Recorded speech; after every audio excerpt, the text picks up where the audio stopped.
अस्सलाम वालेकुम व्यूअर्स, अगर आप भी ये दो चीज़ें इस्तेमाल करते हैं तो आपकी ज़िंदगी बदल सकती है। जी हाँ दोस्तों, आज की इस वीडियो में आपको बताएंगे कि डर्मोटीन क्रीम और फीफोलवेट कैप्सूल के इस्तेमाल से आपको कौन कौन से फ़वाद मिल सकते हैं। तो इस वीडियो को एंड तक ज़रूर देखें। व्यूअर्स, सबसे पहले बात कर लेते हैं फीफोलवेट कैप्सूल की। फीफोलवेट कैप्सूल एक मल्टीविटामिन कैप्सूल है। आयरन और विटामिन्स की कमी की वजह से आपके चेहरे पर छाइयाँ और दाग धब्बे बन जाते हैं। फीफोलवेट के इस्तेमाल से ये सब ठीक हो सकती हैं। फीफोलवेट कैप्सूल में वो तमाम ज़रूरी विटामिन्स शामिल किए गए हैं जिसके इस्तेमाल से आपके जिस्म में तमाम कमज़ोरियाँ दूर हो जाएंगी।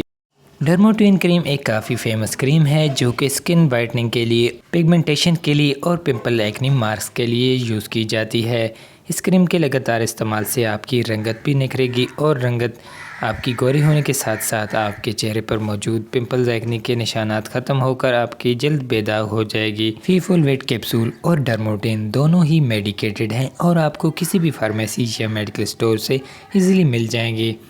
तो इनको लगातार इस्तेमाल कीजिए, कुछ दिन तक आपको अच्छे रिज़ल्ट्स मिलेंगे।